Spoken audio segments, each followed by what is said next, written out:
Now, looking at the business life cycle can be done a lot of different ways. If you look at these images here, you can see there's actually a lot of different ways that people say that a business develops.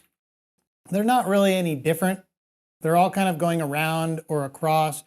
I like this image the best because it does show that there are ups and downs, and there will be ups and downs in every business. But over time, you hope that the growth trend is going up. Eventually, you need a bookkeeper in business. So in the beginning, at the idea stage, maybe not. Planning and financing, when you're starting to borrow money, you still might not need a bookkeeper if you're investing your own money. But at some point, you're going to start to get some traction and go through this growth phase through maturity and then to your sale. If you don't have a bookkeeper, you're not going to make it through all these because investors, partners, banks, they all want to see your financials.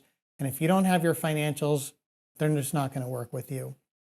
So you're probably already wise to this. If you're watching these videos, then you probably already know why and when you need a bookkeeper. Keep in mind that not all businesses are the same. So again, the 80% of the pack will need a bookkeeper around the time they start getting some traction. And then you're going to have 10% on either side that either never need a bookkeeper or need one way before, like maybe day one. And they're just trying to get into the business and figure out what they're going to need. All businesses operate essentially the same. Money flows in and money flows out. The money flowing in can come from a lot of places. We want it to come from customers, but it could also come from borrowing money. It could come from the owner investing money. It could come from partners.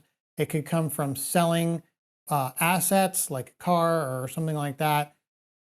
We want the money to be flowing in from customers though, right? And when the money flows out, it can flow out for a lot of reasons as well. It can flow out for expenses. It can flow out for purchasing of assets. It can flow out for paying off loans.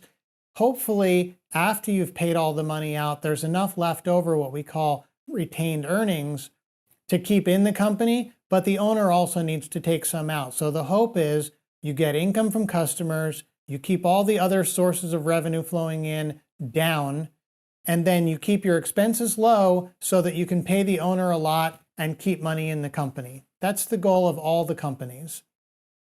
As the business owner, you need to figure out exactly what money needs to go where. That's usually done by somebody called the controller, but small companies don't have a controller, so you're going to need to figure that one out.